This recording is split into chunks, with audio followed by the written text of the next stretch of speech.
Hola, ¿qué tal? Muy buenos días. Agradezco muchísimo a los organizadores de este evento por la inclusión de este módulo y su invitación. Vamos a platicar acerca del dolor por cáncer.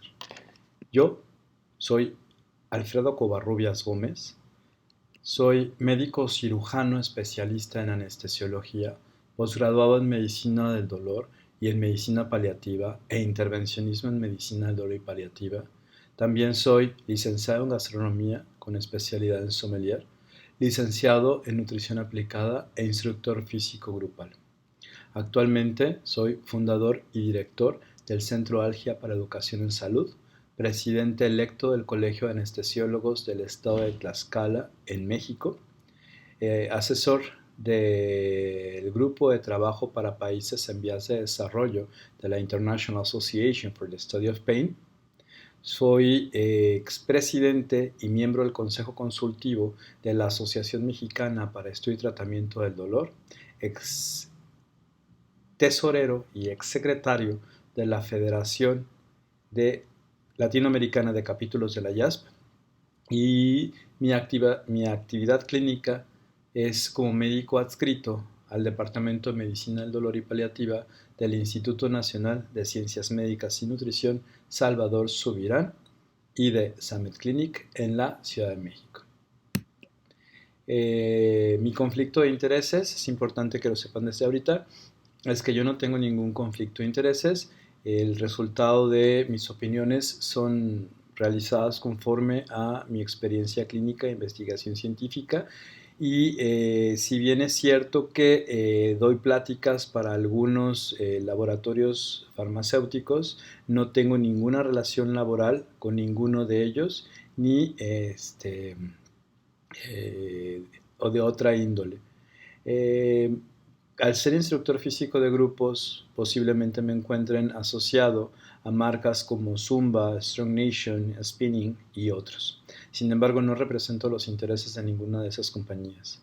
Y durante esta conferencia no se hablará de indicaciones fuera de la información para prescribir de Latinoamérica. Voy a empezar con un caso clínico. En este caso clínico tenemos nuestro problema, que es un hombre sedentario afromexicano de 66 años que se presenta a la consulta con sintomatología urinaria obstructiva caracterizada por micción frecuente, pujo y tenesmo urinario, disuria ocasional, nocturia y disminución del flujo urinario con goteo. Refiere además impotencia, dificultad para mantener la erección y eyaculación dolorosa. Asimismo, refiere la presencia de dolor lumbar y debilidad de extremidades inferiores. Dentro de la evaluación subjetiva cuenta con antecedentes familiares de cáncer de próstata por padre y hermano, hipertensión arterial sistémica estadio 2 de la American Heart Association en tratamiento aparente y sin control, tiene antecedentes de infecciones de transmisión sexual, específicamente sífilis y gonorrea, así como múltiples parejas sexuales, y desde el punto de vista nutricional tiene una dieta con consumo incrementado de grasas saturadas y no saturadas, lácteos, carnes rojas y carnes procesadas. Lo que es relevante de la evaluación objetiva es un índice de masa corporal de 33, alopecia androgénica, y al tacto rectal se palpa una masa indurada asimétrica en región prostática. Al ultrasonido se observa un nódulo de 1 centímetro, antígeno prostático específico de 7 nanogramos por mililitro, y en la biopsia prostática se sugiere la presencia de un adenocarcinoma. Hola, buenas a todos. Hoy vamos a hablar de epidemiología del dolor crónico oncológico en Latinoamérica. Eh, mm, permiso, ok. Vamos a comenzar hablando de un poquito de lo que es nuestra población latinoamericana. Sabemos que la población se ha duplicado en estos últimos 50 años. Actualmente para el 2020 tenemos unos 685 millones de habitantes en Latinoamérica y que la expectativa de vida es alrededor de 76 años a nivel regional. Que hay diferencias entre países, siendo el que tiene menor expectativa de vida de 65 años y el que tiene mayor expectativa de 83 años. Y que el cáncer es la principal causa de muerte en casi la mitad de los países de nuestra región. Eh, con respecto a la prevalencia y la epidemiología de dolor crónico no oncológico en Latinoamérica, es muy común, pero no hay datos epidemiológicos robustos. Generalmente lo que hace es extrapolarse la referencia y la prevalencia que hay a nivel de a otras regiones. El dolor es una de las principales causas de atención o de buscar atención médica a nivel de Latinoamérica y se estima una prevalencia entre el 29,7 al 52,8%. Hay mayor prevalencia en mujeres y en adultos mayores y sí se sabe que el dolor está subtratado, especialmente en ancianos y en pacientes oncológicos. Aproximadamente para la fecha el 80% de los pacientes con cáncer todavía experimentan dolor y también se sabe que la escalera analgésica del OMS es efectiva en tan solo el 71% de los casos y esto es principalmente debido a que se utiliza mayor AINE y hay temor al uso de opioides. Tenemos, como les comentaba, en nuestra región 650 millones de habitantes y tenemos que, con respecto al cáncer, para el 2020 habían 1.470.000 casos nuevos y 713.000 casos de mortalidad anual por cáncer y que la prevalencia a 5 años de pacientes con cáncer es de casi 4 millones de habitantes. La principal causa a nivel, sin diferencias por sexo, la principal causa es cáncer de próstata y cáncer de mama. Tenemos que en el caso de los hombres el cáncer de próstata se lleva casi el 30% de los casos y en el caso de las mujeres el 28% es cáncer de mama. Como pueden ver acá en esta tabla, las diferencias entre el 2010 y esta que debería ser 2017, tenemos que en distintos países de la región o se estimaba que el cáncer era la segunda o tercera causa de mortalidad y que estas estadísticas han modificado al 2017 y para el 2020 ya sabemos que para la mitad de los países es la principal causa de mortalidad. Ahora, hablando específicamente del dolor oncológico, sabemos que el dolor es uno de los principales síntomas que es común, es debilitante y es uno de los más temidos por los pacientes que tienen cáncer. Hay una prevalencia del 50% de los pacientes oncológicos y hasta el 70% en los casos de cáncer avanzado. El 50% de los pacientes con cáncer experimentan dolor moderado a severo y el 25% de los pacientes con cáncer avanzado experimentan dolor severo. El 25% también experimenta dolor moderado a severo relacionado con el tratamiento y la prevalencia de dolor no tratado en Asia se estima en un 59%, en Europa el 40% y en Estados Unidos para el 39%. Es decir, son números bastante elevados y, como les comentaba, las prevalencias a nivel de Latinoamérica se extrapolan a partir de estas regiones. Con respecto a los costos, sabemos que el manejo no óptimo del dolor por cáncer resulta en aumento de la carga económica indirecta. ¿Por qué? Porque los pacientes que están con cáncer o remisión van a tener múltiples hospitalizaciones innecesarias y usos repetidos de servicios de emergencia y tratamientos psicosociales. Y hasta el 76% de los pacientes requiere un uso directo e indirecto significativo de los recursos de salud. Por otra parte, tenemos que, con lo que se refiere al manejo o a la epidemiología del dolor específicamente oncológico en Latinoamérica, hay trabajos, sobre todo este del 2018, que refiere que no ha habido mejoría en el tratamiento del dolor por cáncer a nivel mundial en los últimos 40 años. El 59% de los pacientes o de la prevalencia de dolor por cáncer está asociado a cáncer o a tratamiento, el 64% de prevalencia de cáncer avanzado, el dolor se presenta en el 53% de los pacientes en cualquier momento de la enfermedad, y estas estadísticas se habían revisado en el 2013 y para esta revisión del 2018 se encontraron que no hubo modificaciones de estos porcentajes.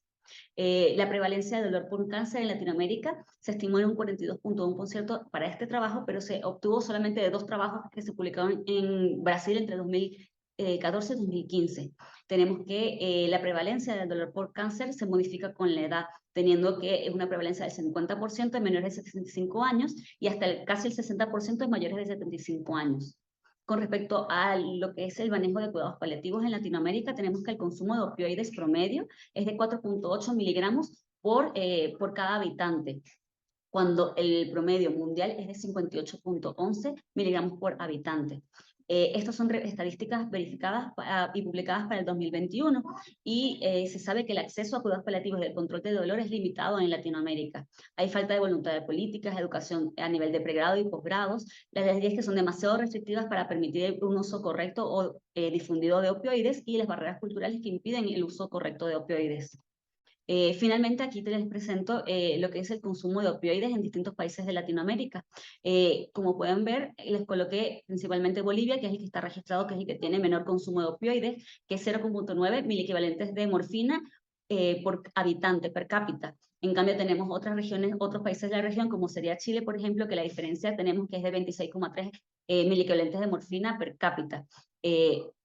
Y finalmente con esto, a pesar de que no tenemos estadísticas robustas, se puede extrapolar el consumo de opioides hacia lo que es la cobertura y el manejo y tratamiento del dolor oncológico en Latinoamérica. Muchas gracias. Hola, siguiendo con nuestro caso clínico, te comento lo siguiente. Aunado a la sintomatología urinaria de tipo obstructivo, el paciente presenta dolor abdominal localizado en hipogastrio y dolor musculoesquelético. El dolor musculoesquelético es crónico y agudizado en la última semana. Es moderado a severo intensidad, continuo, fluctuante con exacerbaciones al movimiento y espontáneas de tipo descarga eléctrica. Bien localizado a huesos largos, ha incrementado en intensidad en los últimos meses y se relaciona con la carga y el movimiento. La gamografía del paciente presenta este patrón.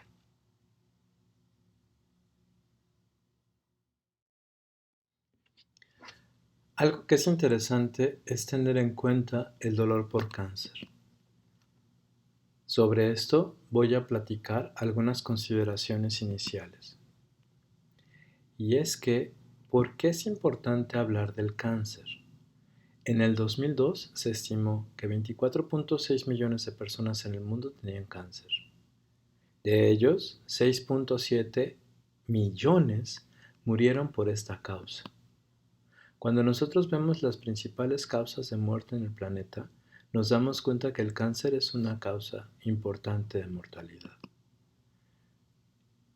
Una de las experiencias mexicanas señala que la mortalidad por tumores malignos se ha incrementado con el paso del tiempo y este incremento ha constituido una de las principales causas de muerte en la nación mexicana.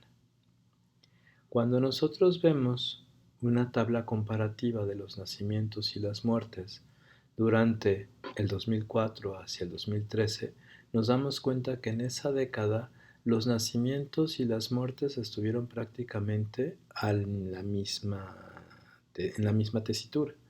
Esto es interesante debido a que, pues si no mueren más, no nacen más, condicionando que la población se mantenga estática. Para el 2014, los tumores malignos eran la tercera causa de muerte. En relación a la pandemia, pues esto se volvió la primera causa de muerte a nivel nacional, pero los tumores malignos permanecieron entre las primeras causas de muerte. Ahora, ¿cuáles son los síntomas que va a presentar el paciente con cáncer? Es importante considerar que los latinoamericanos no somos diferentes a los ingleses o a los habitantes de países desarrollados. Las principales los principales síntomas que se van a presentar en el enfermo con cáncer en diferentes países es la presencia de debilidad, la presencia de dolor y la presencia de anorexia, estando estas situadas entre las primeras tres causas que afectan a más del 50% de los pacientes oncológicos. Cuando vemos el dolor en el enfermo por cáncer, sabemos que este tipo de dolor se presenta en más del 50% de los pacientes. Y esto vale la pena tomarlo en consideración porque los dolores en el enfermo con cáncer pueden ser secundarios a diferentes causas. Aquellos pacientes que antes del cáncer ya tenían dolores crónicos o aquellos pacientes a los cuales se le administró quimioterapia y radioterapia y secundario a estas intervenciones han presentado dolor crónico o bien que desarrollan dolor crónico secundario a un procedimiento quirúrgico o aquellos que ya tienen, ¿sí?, una enfermedad metastásica y que esa metástasis condiciona dolor, o aquellos que tienen dolor hacia el final de la vida. Y no hay que olvidar a una población importante que van a ser aquellos pacientes que sobreviven al cáncer y secundario a todos los abordajes medicamentosos y quirúrgicos van a tener dolor crónico. Ahora, cuando vemos cuál es la prevalencia del dolor oncológico, nos damos cuenta que en aquellos pacientes con cáncer avanzado, la proporción de dolor va a estar ubicada entre el 75 y 90% de los pacientes. Ahora bien, de acuerdo a un estudio realizado en el 99 por Caraceni y colaboradores, nos hemos dado cuenta que las intensidades de dolor son muy variables, de tal forma que los pacientes al momento del diagnóstico de dolor por cáncer avanzado presentan una intensidad del dolor por una escala visual análoga de 4. El dolor habitual es de 4.7, el peor dolor es de 7.2 y el menor dolor es de 2.6. Esto es vital porque la estrategia terapéutica de aquellos enfermos por cáncer considera la escalera analgésica de la OMS, tomando como referencia el empleo de opioides a aquellos pacientes que tienen dolor moderado o severo en intensidad. Cuando vemos cómo es el dolor por cáncer, es importante identificar que un porcentaje importante de los pacientes tiene un componente neuropático. Prácticamente el 50% de los pacientes tiene un componente de enfermedad o lesión del sistema somatosensorial. Más de un cuarto de la población tiene dolor nociceptivo, de tipo predominantemente somático, musculoesquelético. Cuando vemos otras características del dolor por cáncer, es importante identificar que la duración promedio del dolor es de 5.9 meses, con una desviación estándar de más menos 10.5. Casi 6 de cada 10 pacientes va a presentar dolor irruptivo. Un cuarto de los pacientes va a presentar algo que se llama breakthrough pain. Y un cuarto de los pacientes va a presentar dolor en más de un sitio. Cuando vemos qué es lo que origina el dolor en cáncer, tenemos que pensar que 6 de cada 10 tienen dolor secundario a la neoplasia. 20% de los pacientes tienen dolor asociado al cáncer o a debilidad. 5% va a presentar dolor por la terapéutica empleada y 15% por una enfermedad distinta al cáncer. Este es un estudio muy viejito realizado por la American Pain Society en el 95, pero identifica que la satisfacción de los pacientes con analgesia proporcionada por los médicos es considerada como insatisfactoria en 15% de los pacientes. De tal forma que si seguimos aquellas recomendaciones de los programas de calidad como Six Sigma o Calidad Total de Hiroshima, cuando tienes más de 5% de clientes insatisfechos, tienes que cambiar los procesos de producción, distribución o venta. Si nosotros como médicos tenemos 15% de pacientes satisfechos, a lo mejor tenemos que cambiar el paradigma. Y es importante que lo empieces a cambiar para mejorar la atención de tus pacientes y su satisfacción. De tal forma que te dejo estas perlas. El cáncer es un problema de salud que vemos frecuentemente. Más de un cuarto de los pacientes con cáncer van a morir. Prácticamente 7 de cada 10 va a tener dolor secundario en la enfermedad y 8 de cada 10 tendrá dolor en etapas avanzadas. Y lo más triste de ello es que 15% va a estar insatisfecho con la analgesia que le estamos proporcionando. Quiero presentarte un trabajo de investigación que tuvimos la oportunidad de exponer en el Congreso Mundial de Dolor de la International Association for the Study of Pain en el año del 2021. Y se trata de la evaluación del dolor, características de sueño, calidad del sueño y sobrevivencia en pacientes mexicanos con cáncer avanzado. Este estudio lo presentó un servidor, Alfredo Covarrubias Gómez, en colaboración con el doctor Enrique Soto Pérez de Celis, la psicóloga Wendy Alicia Ramos López, el residente de medicina interna José Carlos Aguilar Velasco y el doctor Héctor Miguel Esquer Guzmán. Vamos a poner un poquito el contexto, y el contexto es que el cáncer es una de las principales causas de muerte en México. En el 2010 era la segunda causa de muerte, en el 2014 era la tercera causa de muerte y en el 2021 fue una de las 5 principales causas de muertes en la nación. La presencia de dolor en los pacientes mexicanos con cáncer se presenta en un rango del 32.7 al 89%. A pesar de que la frecuencia de dolor por cáncer en pacientes es poco conocida y su relación con el sueño tampoco ha sido claramente descrita, es importante documentarla en aquellos pacientes que tienen cáncer avanzado.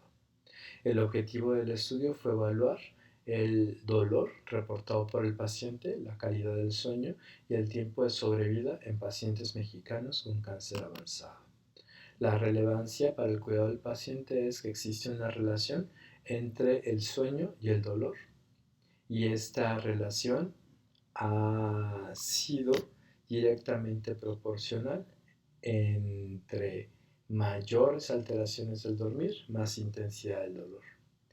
Esta investigación a lo mejor posiblemente nos ayude a proporcionar estrategias para mejorar el manejo sintomático de los pacientes. Para ello seleccionamos pacientes con diagnóstico de cáncer avanzado, específicamente con tumores sólidos. Utilizamos instrumentos como el Brief Pain Inventory, el instrumento corto de dolor en su forma corta, el Pittsburgh Sleep Quality Index, que es el índice de calidad del sueño de Pittsburgh, y el Palliative Performance Score, o el PPS. Documentamos variables demográficas y el tiempo de sobrevida. Utilizamos estadística descriptiva para reportar nuestros hallazgos en este reporte. Entre nuestros resultados encontramos que analizamos datos de 117 sujetos, 62 pacientes fueron hombres y la edad promedio fue de 63 años con una desviación estándar de 14. Esta investigación se realizó en el Instituto Nacional de Ciencias Médicas y Nutrición Salvador Subirán, que forma parte de los Institutos Nacionales de Salud de la Seguridad Social Mexicana y es considerado un Instituto de Medicina Interna. De los 117 pacientes identificamos que 44% tenía dolor y usando la escala visual análoga identificamos que el dolor promedio tenía una escala visual análoga de 5 con una desviación estándar de 2. El dolor máximo era de 7 con una desviación estándar de 2 y el dolor mínimo tenía una intensidad de 3 con una desviación estándar de 7, siendo nuestros resultados similares a los documentados por Karaseny y colaboradores en 1999.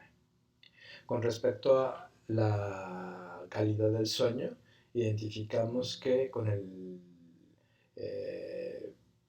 Pittsburgh Sleep Quality Index, el índice de calidad de sueño de Pittsburgh, tenían un score global de 7 con una desviación estándar de 4 y al dividir entre buenos y malos dormidores, es importante tomar en consideración que el punto de corte para dividirlos en buenos y malos dormidores es de 5 en este Global Score.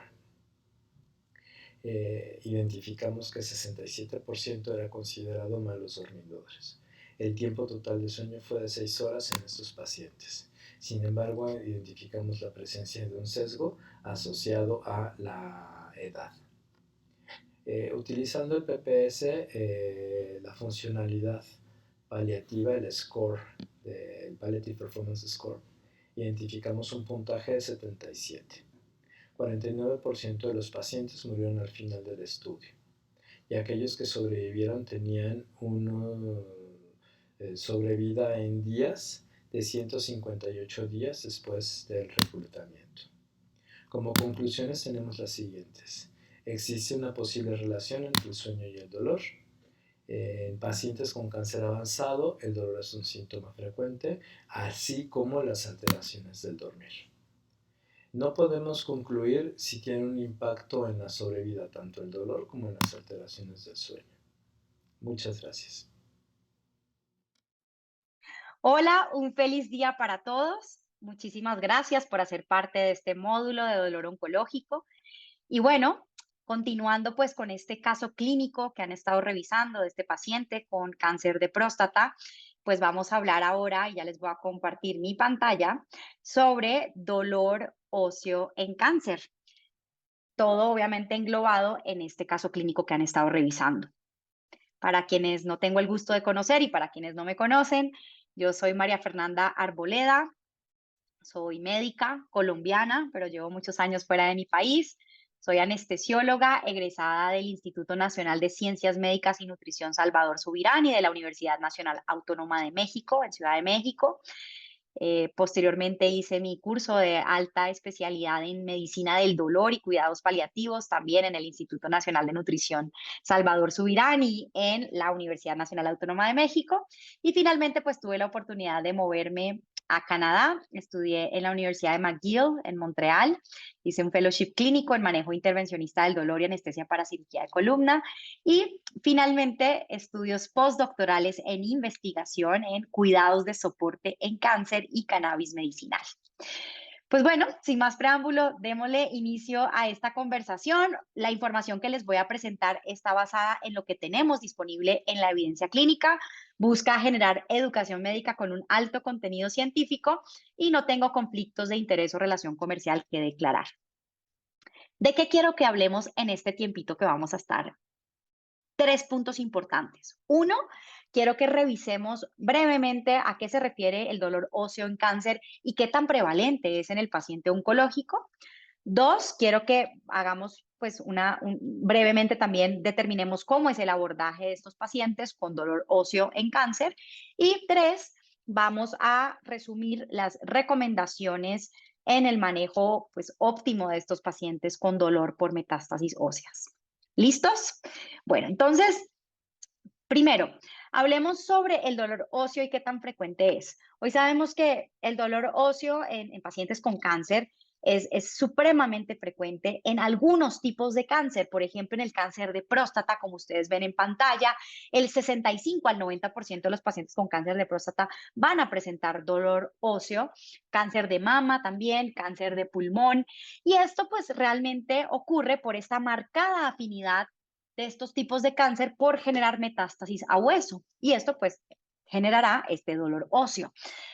Existen otros tipos de cáncer que debemos considerar, como el cáncer de tiroides, vejiga, melanoma, carcinoma renal, colorectal, que también pues pueden presentarse con metástasis óseas, y las lesiones óseas que también encontramos en el 70 al 95% de los pacientes con mieloma múltiple.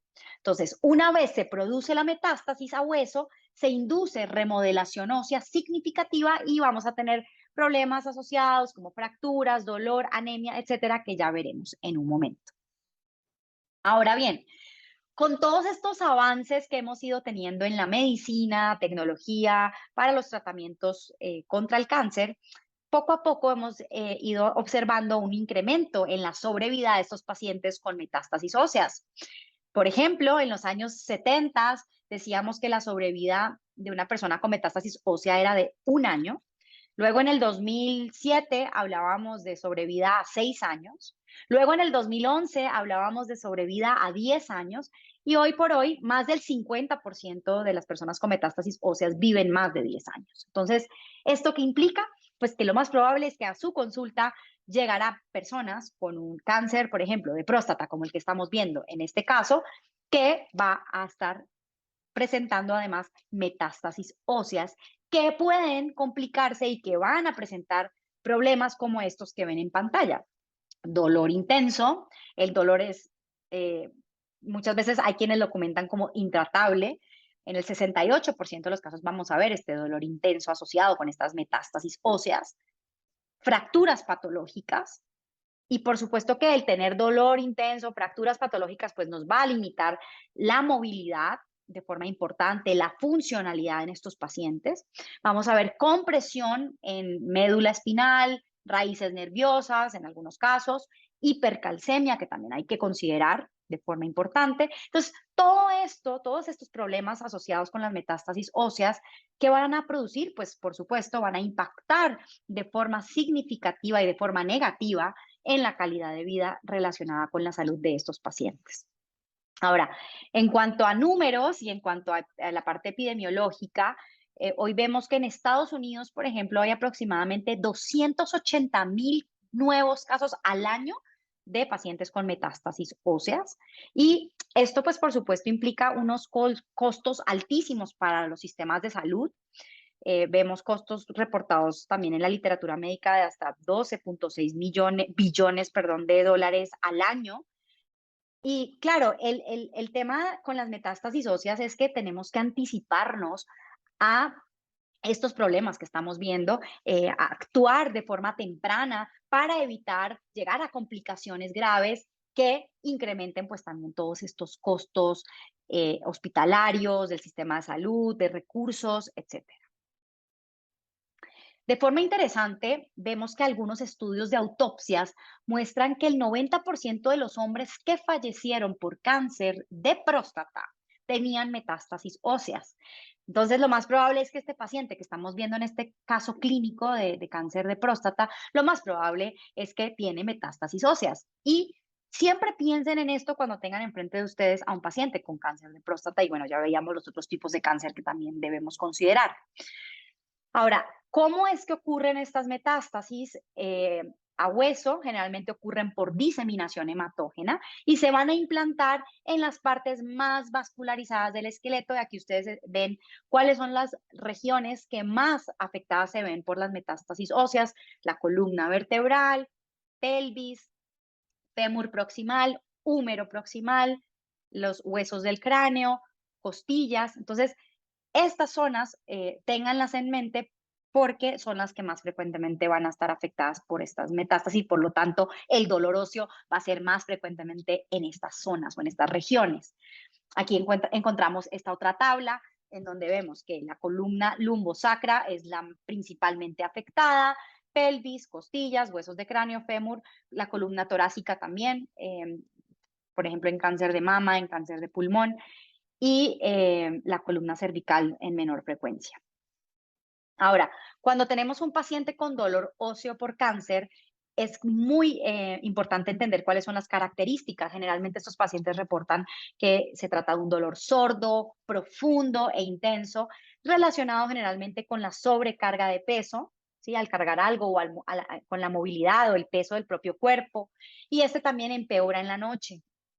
Ahora, si tenemos un paciente también con un dolor óseo por cáncer, tenemos estas metástasis y el paciente está, digamos, parcialmente estable y de repente hay un incremento súbito en la intensidad del dolor, pensemos siempre en que podemos estar ante una fractura patológica, particularmente pues en el contexto de un trauma mínimo, porque es frecuente, les puedo contar ejemplos de pacientes que solo con toser tienen una fractura patológica. Entonces, mantengan esta sospecha diagnóstica. De hecho, ahorita hablaremos de tratamientos para el dolor óseo en cáncer, pero uno de estos tratamientos pues es la radioterapia, ¿no? De hecho, el riesgo de fractura patológica después de la radioterapia oscila entre el 13 y el 40%, y el 35% ocurre en 6 meses después de haber recibido la radioterapia. Entonces, tengan esto presente como una posible complicación que vamos a ver en estos pacientes con metástasis óseas y por ende, pues con este dolor óseo. Ahora, ¿cómo debe ser el abordaje y el manejo de las metástasis óseas? Siempre debe ser por parte de un equipo multidisciplinario. Esto no solo es responsabilidad del oncólogo o del radiooncólogo o del especialista en dolor y paliativos o del neurocirujano o del ortopedista, no, o sea, tenemos que trabajar en equipo y hay 3 puntos clave que nos presentan en este algoritmo. Les recomiendo mucho este artículo que viene acá abajo recientemente publicado. Aquí encuentran este algoritmo, en donde primero vamos a evaluar la expectativa de vida. Si hay una expectativa de vida mayor a 6 meses, podemos considerar algunas opciones quirúrgicas que involucran pues una rehabilitación prolongada. Entre 6 semanas y 6 meses, pues ya la opción quirúrgica se limita un poco a ciertos casos que se deben evaluar con el especialista. Y si son menos de 6 semanas de expectativa de vida, pues aquí en este caso, pues nos vamos a enfocar en el cuidado paliativo. No hay terapia quirúrgica que ofrecer a este paciente.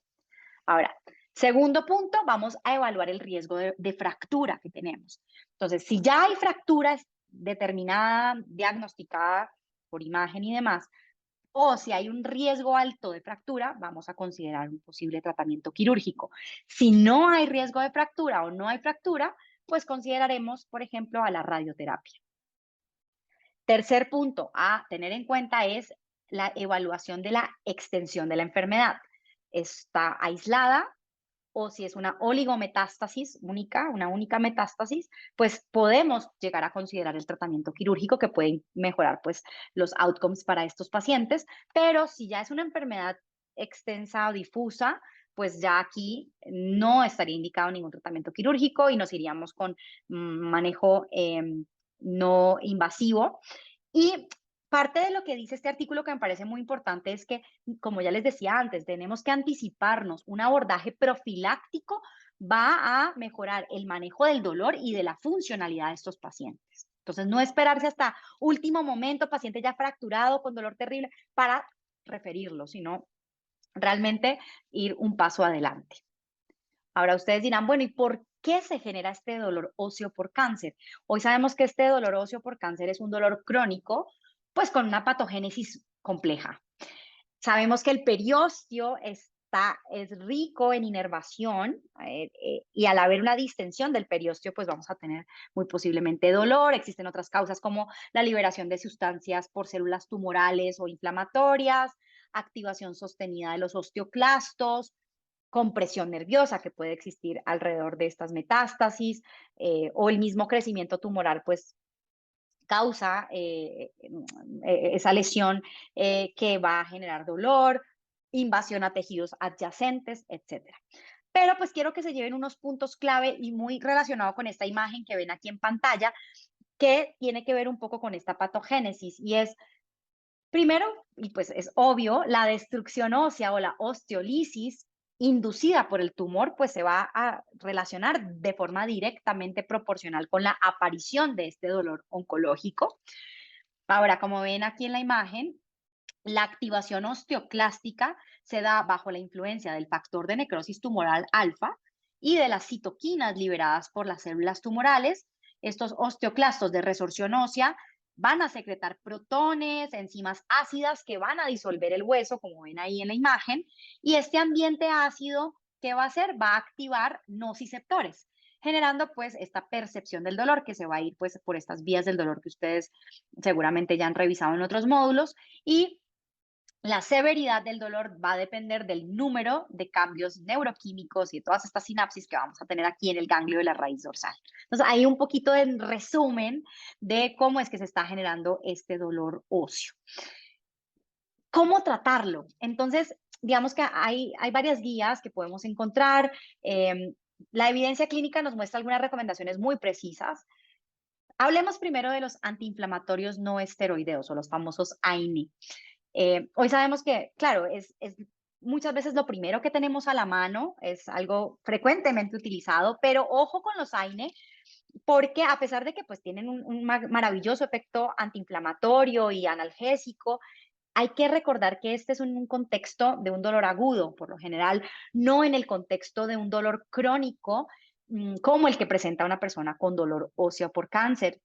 Ya inclusive veíamos que estas personas tienen una sobrevida de más de 10 años. Entonces, el AINE queda limitado porque no es posible su uso a largo plazo. Sabemos que el uso de los AINE queda limitado a 5 a 7 días en ciclos cortos.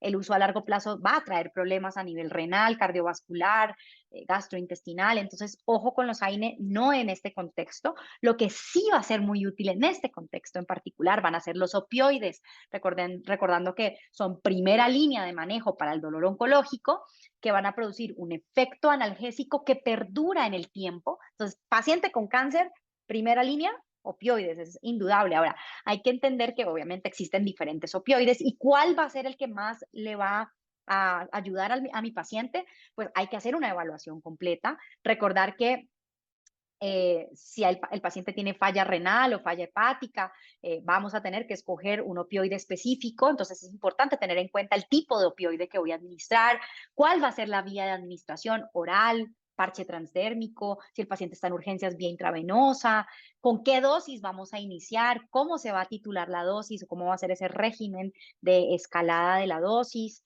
cuáles son los posibles efectos adversos y, pues, por supuesto, mantener una vigilancia estrecha de estos pacientes, alejándonos de estas ideas erróneas que a veces tenemos relacionadas con los opioides, y pensamientos o ideas irracionales relacionadas con el uso de opioides. Hoy sabemos que los opioides bien utilizados en el paciente adecuado, en dosis adecuadas, con una vigilancia estrecha, son supremamente útiles en este contexto de dolor oncológico y en el caso pues de este dolor óseo por cáncer, por estas metástasis que tiene este paciente, por ejemplo, con cáncer de próstata que estamos viendo en el caso, pues va a ser idóneo.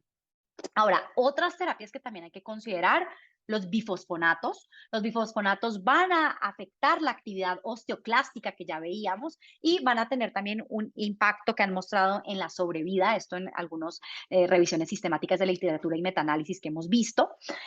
Por ejemplo, está el ácido zoledrónico o el zoledronato, que tiene uso aprobado en tumores sólidos, en mieloma múltiple. Es particularmente útil el zoledronato en hipercalcemia asociada con metástasis óseas. Está el pamidronato también aprobado en metástasis óseas por cáncer de mama, en mieloma múltiple. Está el ivandronato, que es efectivo en cáncer de mama. Ahora, recordar que hay que tener un monitoreo estrecho en estos pacientes, pues por posibles complicaciones, falla renal, hipocalcemia y la famosísima pues osteonecrosis del maxilar a nivel mandibular que debemos recordar. También, dentro de otras terapias, recordar el potencial efecto del denosumab. El denosumab va a reducir la actividad osteoclástica y generalmente es bien tolerado en esta población. Importantísimo que se puede usar en falla renal, pues no produce nefrotoxicidad. Esto hay que tenerlo en cuenta en algunos casos de pacientes con cáncer que pueden estar ya presentando falla renal. Y el denosumab también ha mostrado prolongar el tiempo de aparición de las metástasis óseas en pacientes con cáncer de próstata y cáncer de mama. Entonces, pues vale la pena recordar que es una posibilidad terapéutica en estos casos. Y ya mencionábamos hace un momento el tema de la radioterapia. La radioterapia se utiliza principalmente para tres asuntos importantes relacionados con las metástasis. Uno, para el dolor óseo. Dos, para la compresión medular. Y tres, para las fracturas patológicas. Ahora, el efecto para, por ejemplo, el control del dolor no es inmediato. Generalmente se va a ver un efecto de mejoría después de 2 semanas. Y para este momento, algunos estudios han mostrado que está resuelto en el 50% de los pacientes. En otros estudios se muestra que el 80 al 90% de los pacientes que reciben radioterapia para el control del dolor por metástasis óseas van a experimentar alivio del dolor después de 10 a 14 días de tratamiento con radioterapia. Entonces, no es inmediato, porque eso es importante que lo sepan, porque hay pacientes que, no, pues es que me hicieron radioterapia hace 2 días y el dolor sigue, entonces no me funcionó. No, hay que esperar. Otro punto importante es que no se ha visto diferencia entre la administración única de radioterapia o la administración fraccionada en cuanto al alivio del dolor. Esto se ha visto en revisiones sistemáticas de la literatura y metaanálisis también, que vale la pena que revisen. Ahora, el tipo de remodelación ósea, ya sea osteoblástico, osteolítico o mixto, también va a ser importante tenerlo en cuenta porque nos va a ayudar a establecer cuál es el tratamiento idóneo para estas metástasis. En el caso del paciente con cáncer de próstata, como es este que estamos revisando, vemos que la mayoría son lesiones osteoblásticas y en su mayoría, en menor proporción mixtas y osteolíticas, ¿no? Entonces, digamos que el efecto en cuanto a la persona que tiene una lesión osteolítica, primero nos vamos con bifosfonatos, pero en una lesión osteoblástica, la indicación sí definitivamente va a ser, por ejemplo, la terapia con radioisótopos, que ya les voy a mencionar, que es bien interesante lo que se está encontrando con radioisótopos. Aquí, por ejemplo, vemos una imagen que quise traerles de una lesión osteolítica en fémur de una paciente de 67 años con cáncer de riñón, carcinoma renal. Entonces, en este caso, pues, al ser osteolítico, pues, lo primero con lo que nos iríamos sería con bifosfonatos. Pero en el caso del cáncer de próstata, quiero contarles que hay información muy interesante, investigación muy interesante, que muestra eficacia y seguridad con los radioisótopos en las metástasis óseas. Por ejemplo, está el estronio 89, está el samario 153 y el famosísimo radio 223, el radio 223. Se ha estudiado principalmente en metástasis óseas por cáncer de próstata. Se ha mostrado que hay destrucción de las células neoplásicas en el hueso y esto es por una radiación ionizada. No vamos a profundizar mucho porque pues, es un tema aparte, pero creo que es fascinante y vale la pena que ustedes lo tengan en cuenta para ir a profundizarlo. Estos radioisótopos como el radio 223 reduce la liberación local de mediadores inflamatorios, reduce la masa metastásica que produce entonces una menor estimulación mecánica sobre los nociceptores y entonces pues esto va a ser fundamental que pues lo tengan en cuenta para el posible tratamiento de estos pacientes. Finalmente, existen procedimientos más invasivos, por ejemplo, neurolisis, neuromodulación, implantación de bombas intratecales, pero es necesario que reconozcamos cuando un paciente es realmente candidato a estos tratamientos, porque se ha puesto de pronto muy de moda y entonces no, pues a todos le vamos a poner un bloqueo y vamos a ir con la aguja. Ojo, hay que detenernos, analizar si ese paciente realmente es candidato a uno de esos tratamientos y pues esto de la mano del especialista. ¿Qué mensajes les dejo para llevar a casa? Ya se nos acabó el tiempo. Uno, recordar que el dolor óseo en cáncer es sumamente frecuente, sobre todo en pacientes con cáncer de próstata, de mama, de pulmón, ya veíamos, mieloma múltiple y otros. Recordar siempre que hay que identificar los riesgos que existen en un paciente con metástasis ósea, fracturas patológicas, ya decíamos, la compresión medular, hipercalcemia. Hay que hacer un abordaje, una historia clínica completa y pues determinar entonces qué manejo se le va a dar a esas metástasis óseas, siempre con un equipo multidisciplinario como lo veíamos en el algoritmo. Y pues recordar que el dolor óseo es el principal síntoma asociado con las metástasis óseas y que este dolor óseo pues tiene una patogénesis que es compleja. Ya veíamos un resumen de esta. Y finalmente, pues recordar que el tratamiento de primera línea va a ser con opioides. Existen terapias con bifosfonatos que también hay que considerar. La radioterapia va a ser muy útil en estos casos y dependiendo, como decíamos, del tipo de lesión, podemos considerar a los radioisótopos que todo esto obviamente va a ser caso por caso, de forma individualizada que debemos considerar para nuestro paciente, y en este caso este paciente con cáncer de próstata, pues ya creo que se llevan una idea eh, importante y específica de cómo podríamos ayudarlo con estas lesiones o estas metástasis óseas y este dolor óseo que seguramente está sufriendo el paciente del caso clínico. Muchísimas gracias. Les dejo aquí mi correo electrónico. Es info@dr, de doctora, drmaferarboleda.com. Lo ven aquí en pantalla, aquí está mi página web, o lo pueden escanear aquí en el código QR.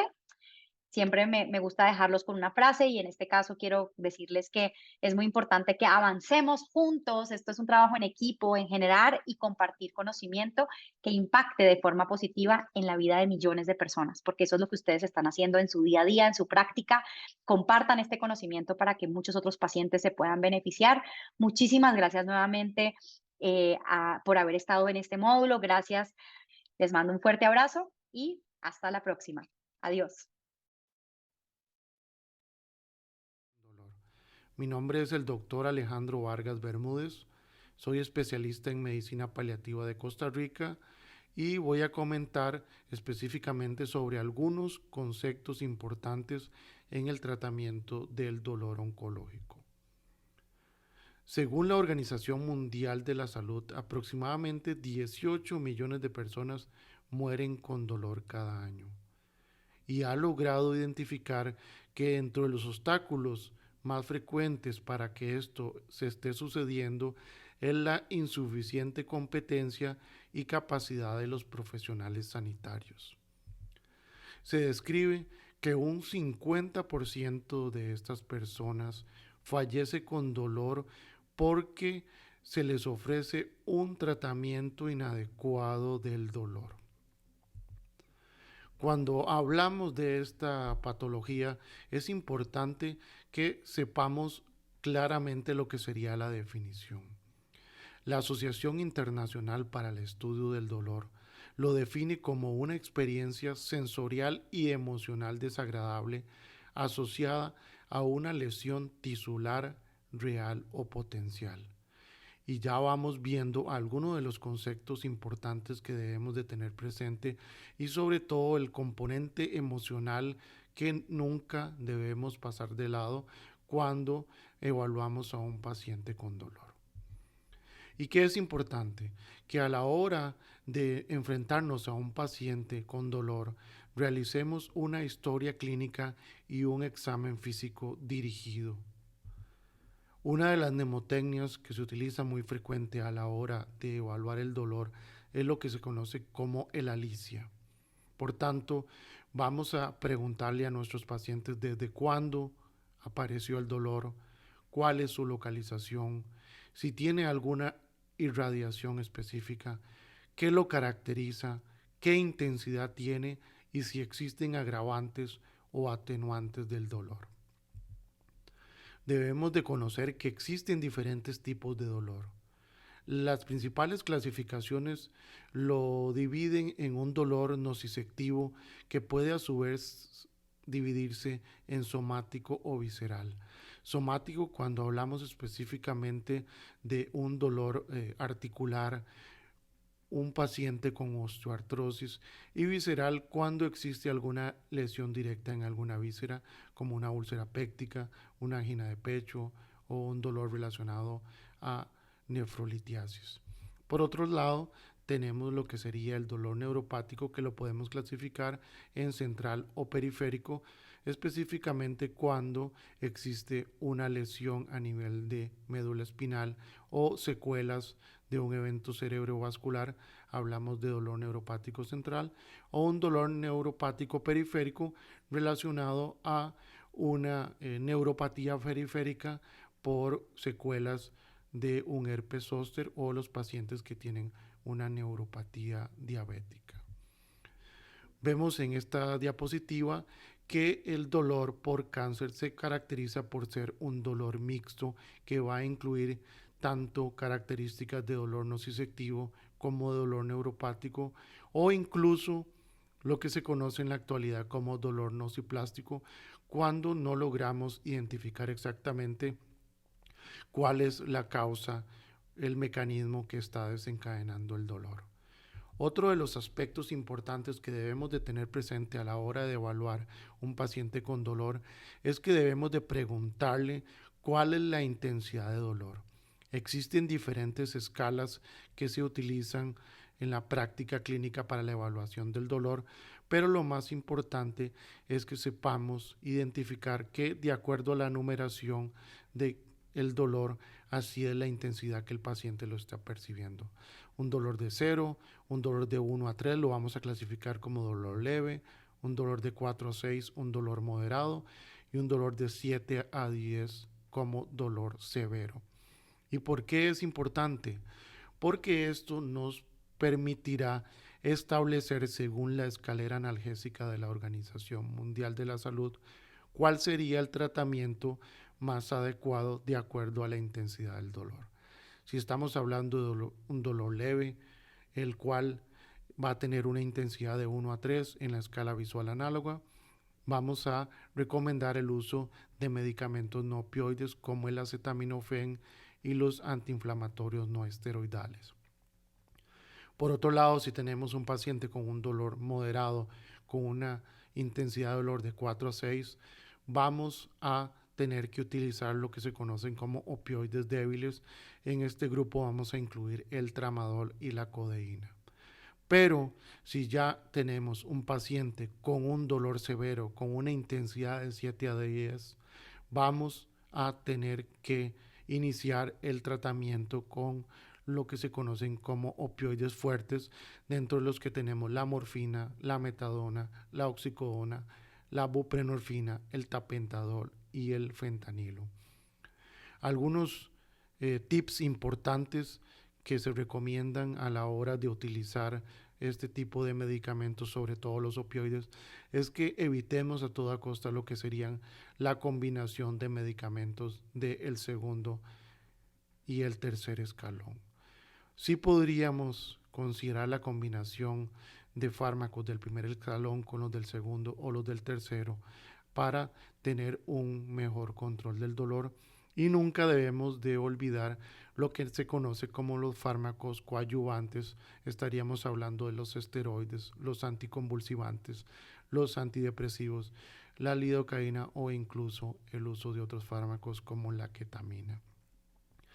Se ha descrito que si utilizamos adecuadamente la escalera analgésica de la OMS, aproximadamente un 90% de nuestros pacientes vamos a lograrles un adecuado control del dolor.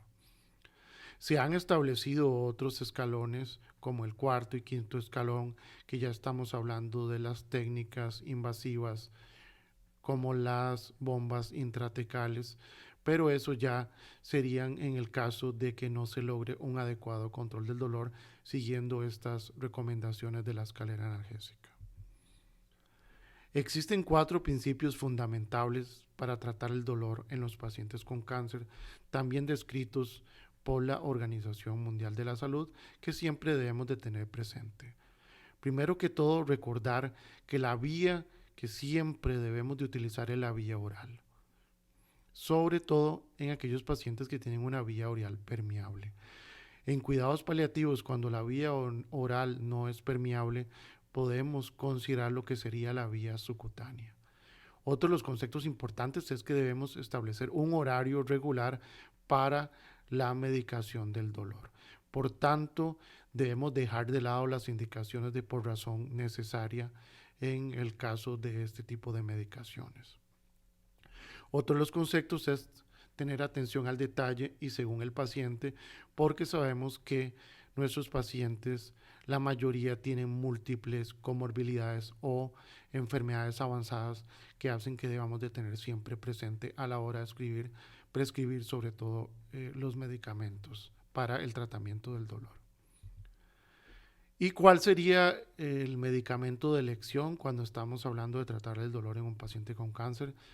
Son los medicamentos opioides. Y dentro de ellos, la primera línea de tratamiento en la mayoría de los casos es el uso de la morfina, a la dosis de 1.1 miligramos por kilo cuando estamos utilizando la vía intravenosa, y tener precaución en aquellos pacientes que tienen un aclaramiento de creatinina menor a 30 ml por minuto, porque la morfina es un medicamento que se excreta por riñón. Por tanto, en aquellos pacientes que tienen un compromiso renal, una enfermedad renal crónica avanzada, deberíamos de hacer ajustes o considerar una alternativa de tratamiento. Pero, les repito, la mayoría de los casos la morfina es el tratamiento de elección. Algunos conceptos o recomendaciones importantes a la hora de utilizar los opioides es que siempre debemos de seguir iniciando con una dosis baja e ir titulando progresivamente hasta obtener la respuesta ideal en el control del dolor. También debemos de tener presente que no existe dosis máxima a la hora de utilizar los medicamentos opioides, por tanto tendremos que utilizar las dosis que vayan a producirle un alivio al paciente independientemente de la cantidad que lleguemos a utilizar. Sobre todo cuando estamos iniciando la titulación del tratamiento, estamos iniciando la indicación de opioides, es importante dejar una indicación adicional que es lo que se conoce como la dosis de rescate, que es una dosis aproximada de 1/6 de la dosis total de 24 horas que el paciente pueda utilizar en caso de crisis de dolor. Repito, sobre todo cuando estamos iniciando la titulación de los medicamentos opioides. Otro de los aspectos a considerar es que los opioides tienen efectos adversos que nunca debemos de olvidar. Se ha descrito que aproximadamente un 26% de los pacientes va a desarrollar náuseas y vómitos. Por tanto, en algunos de ellos vamos a tener que prescribir antieméticos a la hora, sobre todo, de iniciar con la medicación opioide. El efecto adverso más prevalente es el estreñimiento. Se menciona en la literatura que casi un 90% más de los pacientes que utilizan opioides van a tener estreñimiento. Por tanto, siempre tener presente la prescripción de laxantes desde el inicio de la prescripción de este tipo de medicamentos. Otro de los efectos adversos, que tal vez es uno de los que más preocupación causa, es la depresión respiratoria. Pero se ha logrado definir que menos de un 1% de los pacientes, cuando se siguen las recomendaciones ya mencionadas, pueden estar en riesgo de desarrollar una depresión respiratoria. Por tanto, es importante tener presente lo que sería la titulación adecuada, siempre iniciar a una dosis baja, como ya se los mencioné, e ir incrementando progresivamente la dosis de este tipo de medicamentos. Tener precaución en otras patologías como los pacientes con enfermedad pulmonar obstructiva crónica o en los pacientes con edades avanzadas, y también con aquellos pacientes que utilizan previamente benzodiazepinas o vamos a tener la necesidad de la prescripción de una benzodiazepina. Hay que tener mucho más precaución. Para ir finalizando, el concepto de lo que se conoce como dolor total, nunca debemos de olvidar de que el dolor total es muy frecuente en los pacientes con dolor. Existen factores físicos, factores psicológicos, factores sociales y factores espirituales que pueden influir en la descripción del dolor por parte de nuestros pacientes. Por tanto, es un trabajo de equipo el tratar el dolor. Debemos de apoyarnos en nuestros compañeros de equipo, en el psicólogo, en el trabajador social, en el nutriólogo y muchos de los colegas que nos pueden ayudar para identificar aquellas otras condiciones que pueden estar provocando de que un paciente oncológico con dolor no estemos logrando un adecuado control. Muchas gracias por su atención. Aquí les dejo mis contactos. Hola, ¿qué tal? Muy interesante todo lo que nos han estado comentando nuestros colaboradores acerca de cómo se trata y cómo se evalúa el dolor oncológico. Regresando a nuestro caso clínico, he de comentarte que nuestro paciente refiere muchísima fatiga asociada a la enfermedad. Hola, ¿qué tal? Mi nombre es Ángel, soy licenciado en terapia física, miembro del grupo Algia para la educación en salud. También soy miembro del equipo de Samet Clinic. Y el día de hoy quiero hablarles acerca de un tema de gran relevancia en cuanto a las personas que padecen cáncer, que es la fatiga. La fatiga como tal es un tema que muchas veces se le pone muy poca importancia, pero es uno de los síntomas más comunes que existen. Muchas veces las personas que tienen cáncer, dependiendo del tipo, cursan con una fatiga que es tanto física como emocional, es una fatiga que puede llevarlos a tener sensaciones tan desagradables. Sin embargo, muchas veces el apoyo y el tratamiento que se da es menor hacia este tipo de síntomas. Se supone que lo que nos dice la OMS y a nivel mundial se estima que casi cada año se suman 11 millones de casos nuevos. Y la Red Nacional de Cáncer de Estados Unidos define a la fatiga como una sensación subjetiva, persistente, de cansancio físico, emocional y cognitivo que está relacionada con el tratamiento del cáncer, pero que no es proporcional a lo que son las actividades diarias y a lo que sería esta misma sensación. Sin embargo, interfiere con la funcionalidad del día a día. Todo esto se da por diversas razones, dentro de las cuales se incluye el mismo cáncer, como mencionaba, dependiendo del tipo que se padezca y también de los diferentes tratamientos o abordajes que se puedan realizar. También depende de los estudios. Es una entidad que se tiene que estudiar a muchos niveles. Sin embargo, esta fatiga no es tan sencilla de tratar muchas veces. ¿Por qué? Porque es una sensación constante que no se quita con una siesta, no se quita metiéndose a bañar, dándose una ducha y descansando. Es una sensación que se mantiene durante un tiempo prolongado, que se puede percibir incluso por los demás familiares. Ahora, esta fatiga crónica que muchas veces se puede llevar es un impedimento a lo que sería el desarrollo de las actividades sociales. ¿Por qué? Porque puede durar tanto meses como incluso podría durar años. La fatiga en los pacientes con cáncer obedece a diferentes factores multidimensionales, dentro de los cuales se debe de abordar el tratamiento psicológico, el tratamiento físico, conductual y en el aspecto nutricional. La pérdida del hueso y el músculo en las personas con cáncer puede ser un producto del tratamiento activo, ya sea por quimioterapia, ya sea por radioterapia que se puede llevar a dar a cabo, también por aspectos de malnutrición, los cuales deben de ser abordados oportunamente, además de lo que sería factores como la edad, ¿sí? Y la misma inactividad que pueda producirse por el cáncer.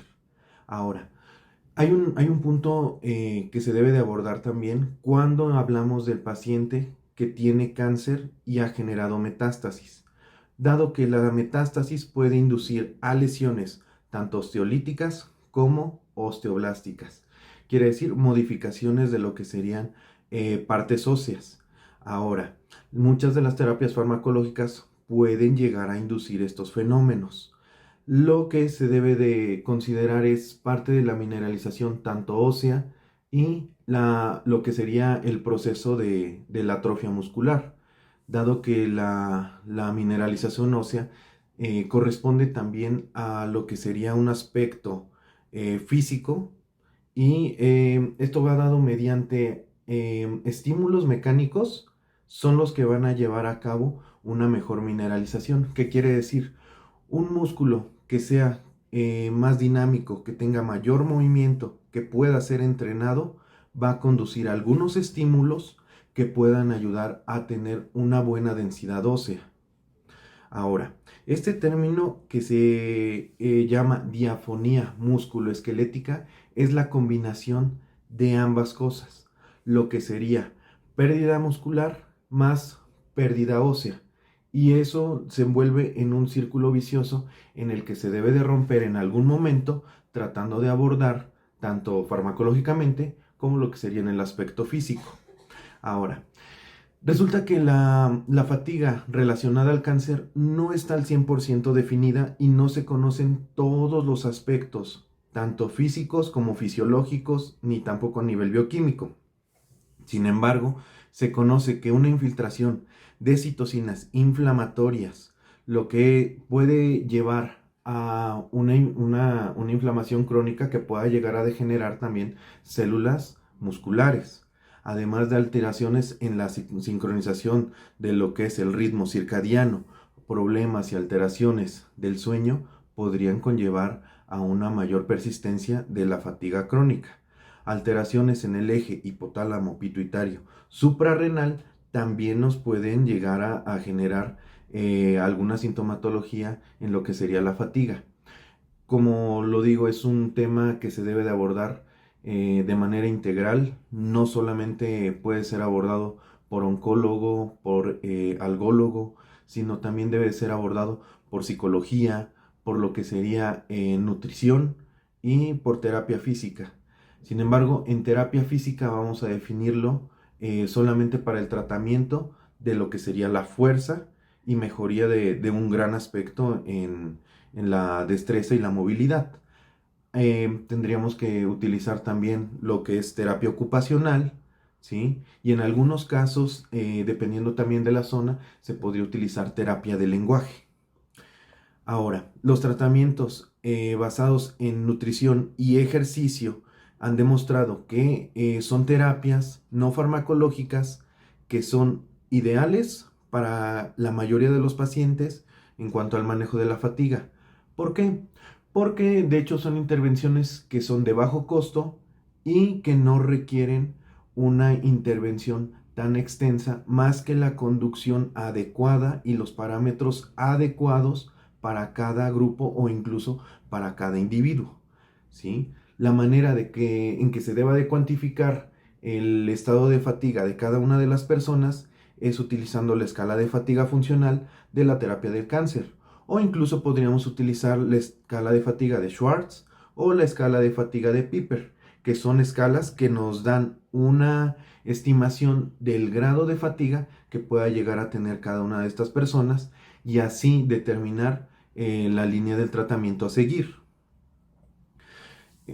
Cuando hablamos del tratamiento físico que va a ser en cuanto a ejercicio, muchas veces tratamos de enfocar al paciente a que se mueva, pero en algunos casos las personas son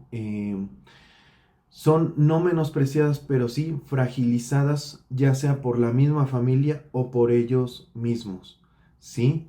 La clave del tratamiento y el apego al ejercicio para manejo de la terapia, ¿sí? De la terapia física, debe de ser enfocado a la optimización, al desarrollo de las actividades, a la supervivencia, y esto podría ayudarnos incluso a reducir posibles complicaciones a futuro, como cuáles, como lo que sería algunas alteraciones en la circulación, un síndrome caquéxico, un estado caquéxico que pueda llegar a tener algunos de los pacientes, úlceras por presión, entre otras cosas. Ahora, hasta hace algunos años, los tratamientos para las personas con cáncer no abordaban al 100% a la fatiga, puesto que se creía que era un estado, digamos, normal ante cierta patología como lo es el cáncer.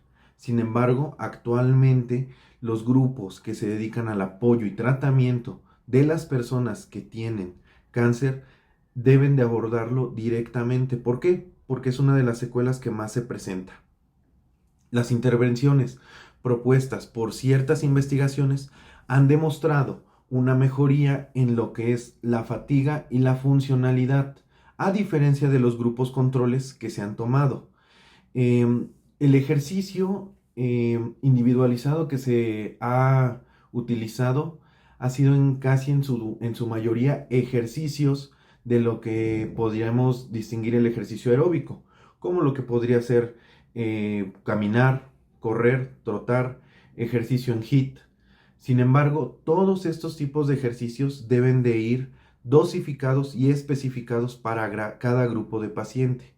Cuando hablamos de ejercicios de fuerza, nos van a ayudar muchísimo a lo que sería aumentar destrezas y lograr que también muchas personas, si digamos, después de un estado de fatiga, han quedado muchas veces postrados en cama, poco a poco puedan reintegrarse a lo que serían las actividades de la vida diaria. Y ese es un gran paso, es un gran impulso, porque no solamente mejora el estado físico, sino también mejora el estado anímico, el estado psicológico y emocional de las personas, además de que puede ayudar a lo que sería la convivencia con su entorno. Existe una gran evidencia que ha demostrado que los ejercicios que se hablan de estiramientos no son los más recomendables para este tipo de personas. ¿Por qué? Porque resulta que necesitamos aumentar cierta musculatura, y si nosotros realizamos solamente ejercicios de estiramiento, que muchas veces ese es un gran problema, porque algunos profesionales los llegan a recomendar como ejercicio para personas con cáncer, se pueden incluir, sin embargo, no son los que han demostrado la mejor evidencia científica para el tratamiento de la fatiga. Ahora, vamos a recordar que la OMS nos recomienda cerca de 150 minutos de ejercicio a la semana. Sin embargo, la evidencia que se ha demostrado para el tratamiento de la fatiga habla de que los estudios demostrados dicen que se debe de realizar de 3 a 4 días de ejercicio, y la intensidad puede ir desde un 50% hasta un 80%. Para ello vamos a tener que utilizar diferentes maneras para dosificar el ejercicio, pero la OMS, además de que nos dice 150 minutos, la mayoría de los estudios recomiendan que debe de ser entre 30 y 45 minutos como máximo para obtener resultados. Los parámetros que debemos de tomar en cuenta para poder abordar el tratamiento de las personas con entrenamiento para la mejora de la fatiga son determinar la frecuencia cardíaca máxima, ¿sí? Para que podamos determinar ahora nuestra frecuencia cardíaca de entrenamiento, utilizando ¿qué? La fórmula de Carbonell. Tenemos que utilizar el índice de repeticiones máximas, también utilizando escala de Daniel, si es que se amerita para, dependiendo si es un paciente que se encuentre postrado en cama, pero tenemos que determinarlo ¿para qué? Para seguir un entrenamiento adecuado. Ahora, si pusiéramos un entrenamiento entre los 50 y los 60, entre el 50 y el 60% de entrenamiento máximo, sería el adecuado para comenzar. Además, debemos de valorar el estado funcional y cardiorrespiratorio. Pacientes que pueden caminar, una de las pruebas que se debe de realizar es la prueba de los 6 minutos para ver el estado cardiorrespiratorio, el estado funcional de cada una de las personas. Ahora, el punto de la rehabilitación, de la terapia física en el manejo de lo que es la fatiga va más allá de solamente realizar ejercicio. Lo que debemos de enfocar es al mejoramiento, a la optimización de lo que serían las actividades de la vida diaria, tomando como objetivo las principales limitaciones, las cuales podrían ser desde el hecho de pararse de la cama, ir al baño, ¿sí? Caminar, ir incluso a la misma sala. ¿Por qué? Porque resulta que muchas veces ese es el fallo en lo que sería la adaptación al ejercicio y el mal apego al tratamiento. Un metaanálisis en 2018 nos hablaba sobre lo que era el tratamiento de grupo control versus grupos de tratamiento que tuvieron intervenciones que fueron de ejercicios de resistencia y ejercicios de fuerza, en los cuales la mayoría tuvieron progresos entre las 8 y 12 semanas. ¿Qué pasó? La mayoría de personas tuvo una mejoría significativa de hasta el 56% en un periodo de, digamos, cerca de un mes a casi lo que sería 2 meses, tuvieron muchísimos avances. Ahora, dentro de los mismos avances vamos a hablar y existen algunas complicaciones, como lo que podría ser el linfedema. Y el linfedema también debe ser manejado adecuadamente.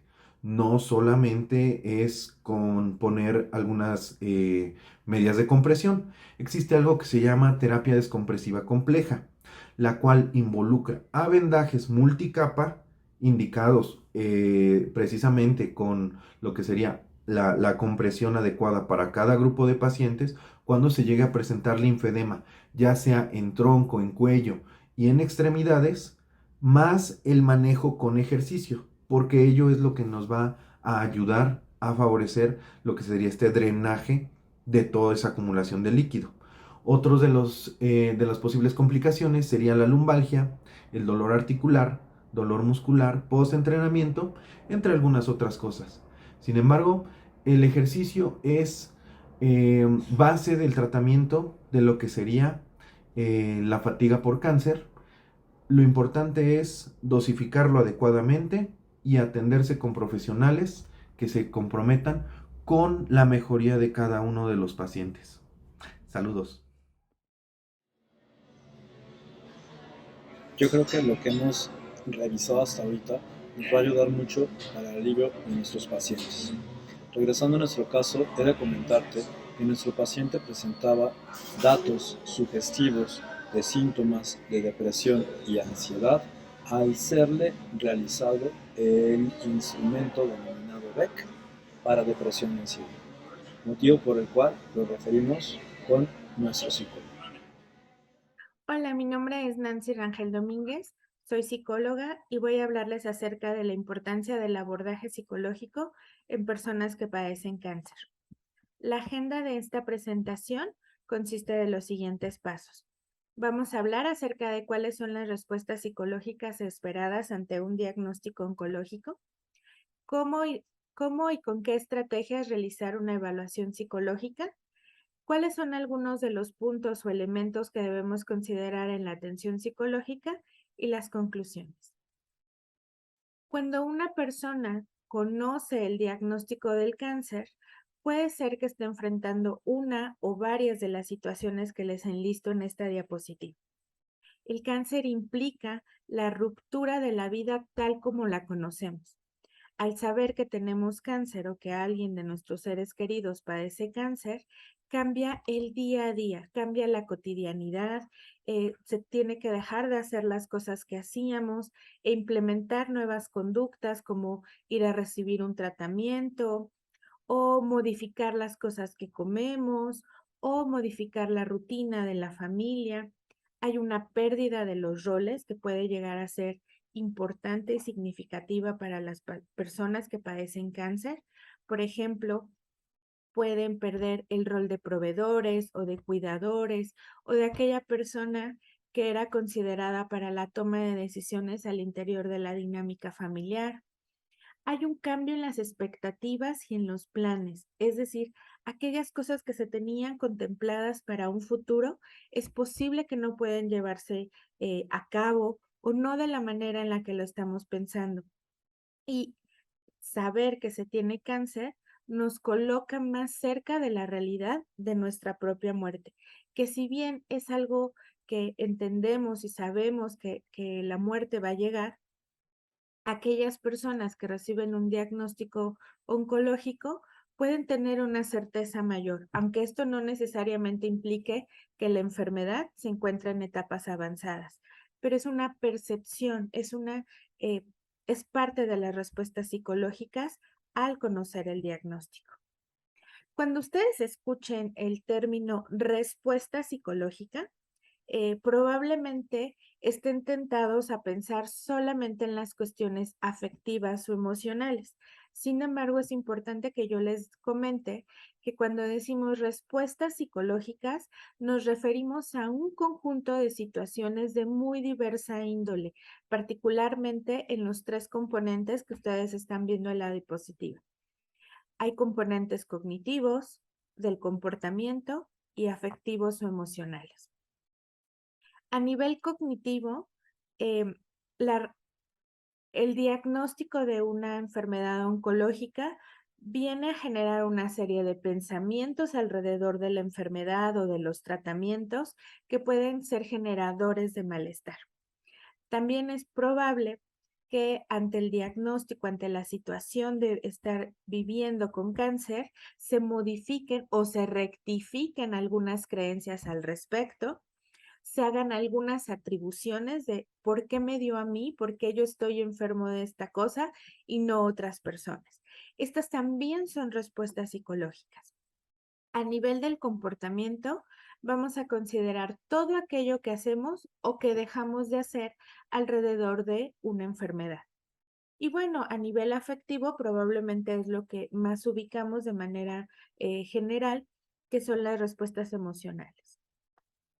Les he puesto algunos ejemplos en esta otra diapositiva de verbalizaciones que podríamos escuchar en pacientes oncológicos. A nivel cognitivo, les repito, pensamientos, creencias, atribuciones, información, podemos escuchar cosas como esta. Yo me provoqué esta enfermedad. Yo siento que no lo lograré. Yo pienso que no lograré salir adelante. Esta enfermedad se generó en mi cuerpo porque yo hacía muchos corajes. Quiero que noten que varios de estos pensamientos pueden no ser reales. Varias de estas verbalizaciones nos están dando cuenta de algunas creencias que se tiene de manera general respecto a la enfermedad, pero que en su mayoría estos pensamientos están generando malestar y a su vez pueden contribuir a afectar las otras dos áreas de las respuestas psicológicas, como es la conductual y la afectiva. A nivel del comportamiento, algo que nos interesa muchísimo en la atención del paciente con cáncer es que tenga una adecuada adherencia a su tratamiento. No solamente al tratamiento oncológico, sino a todo el soporte que vamos a poder ofrecerle el resto del equipo multidisciplinario.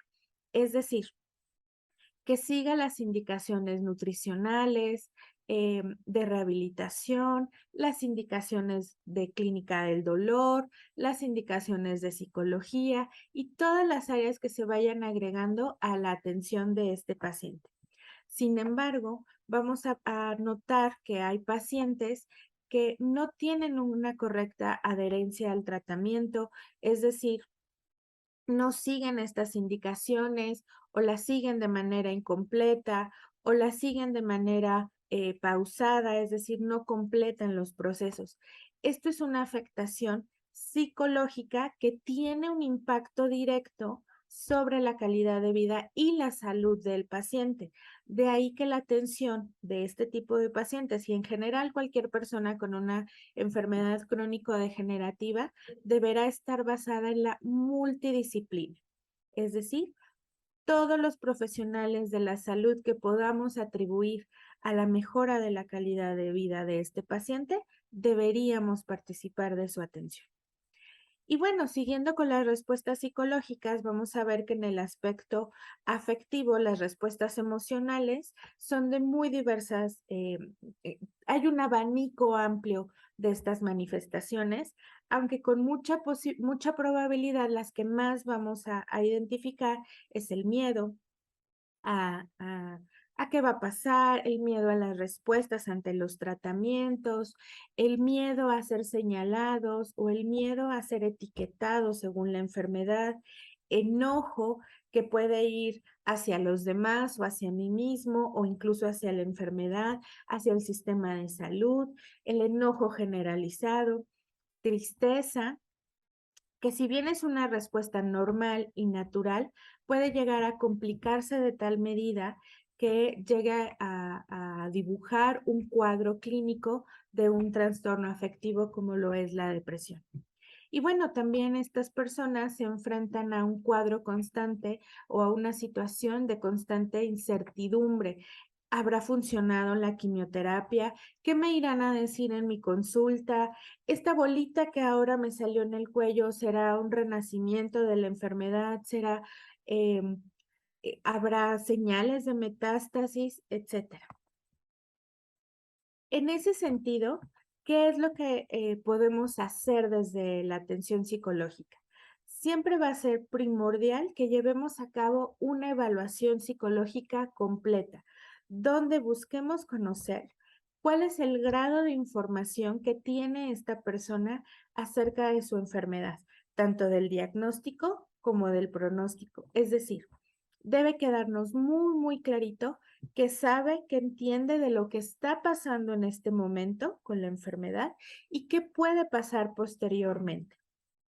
Hay que indagar acerca de las creencias que se tienen acerca de la enfermedad, porque como ya vimos, los componentes cognitivos centrados en las creencias son una fuente de malestar. Hay que valorar la sintomatología ansiosa y depresiva con el objetivo de descartar cuadros clínicos, evaluar la calidad de vida de esta persona de manera general, es decir, la calidad de vida relacionada con su vivienda, relacionada con su dinámica familiar, relacionada con lo cercano que se siente a la comunidad y particularmente la calidad de vida relacionada con la salud. Esta es una variable muy importante porque puede tener el potencial de ser predictor de qué tan adherente va a ser el paciente a sus tratamientos.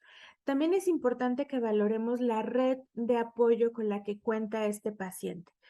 No solamente la cantidad de elementos con la que esta red se compone, sino qué hace cada uno de los elementos para contribuir al buen desarrollo de este paciente, considerando la patología.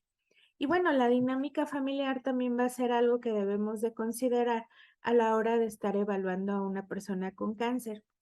Y esto tiene que ver con que la dinámica familiar es una variable predictora, y moderadora de situaciones como la claudicación familiar, la sobrecarga del cuidador primario, pero también de la adherencia a los tratamientos y también del bienestar psicológico. El proceso que nosotros deberíamos de realizar para una evaluación psicológica debe componerse de estos elementos. La entrevista, una entrevista clínica, una entrevista a profundidad, donde además se desplieguen todas las habilidades de escucha activa, de establecimiento de rapport, en general los componentes de relación entre el terapeuta y el paciente, y además debemos complementar con instrumentos de valoración psicométrica. Por otra parte, ¿qué hay con respecto a la atención psicológica? Bueno, es importante que yo les destaque que existe una variedad de modelos psicológicos que plantean la atención en las cuestiones de salud, pero que hoy me voy a centrar en hablarles sobre los recursos que nos ofrece la terapia cognitivo-conductual al respecto de la atención de estos pacientes. Este modelo psicológico plantea lo que ya habíamos hablado hace algunas diapositivas acerca de que las respuestas psicológicas consisten en manifestaciones cognitivas, afectivas y conductuales. A nivel cognitivo, la terapia cognitiva conductual va a centrarse en la identificación y modificación de aquellos pensamientos que generen y mantengan el malestar psicológico. A nivel afectivo, la evaluación y la atención psicológica va a centrarse en la identificación y en el entrenamiento o la capacitación de la expresión eficaz de estados emocionales. Y en el contexto conductual, la terapia cognitivo-conductual se va a centrar en la implementación y el mantenimiento de conductas que vayan acordes a los tratamientos. A manera de conclusiones de esta pequeña plática, quiero hablarles de que la atención psicológica atiende una gama amplia de respuestas ante la enfermedad que van más allá de solo los aspectos afectivos. El contar con atención psicológica a lo largo del proceso oncológico va a permitir que el paciente se adapte mejor a estas atenciones y sea más adherente a sus tratamientos. Y además va a permitir que no existan respuestas desadaptativas que pongan en riesgo la atención o el cuidado de nuestro paciente. Les agradezco mucho por su atención.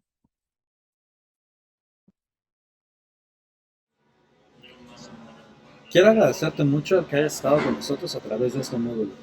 Realmente ha sido una experiencia fantástica poder, primero, juntar a todos nuestros colaboradores y segundo, poder platicar contigo desde diferentes lugares de la República Mexicana y de distintos lugares de Centro y Latinoamérica.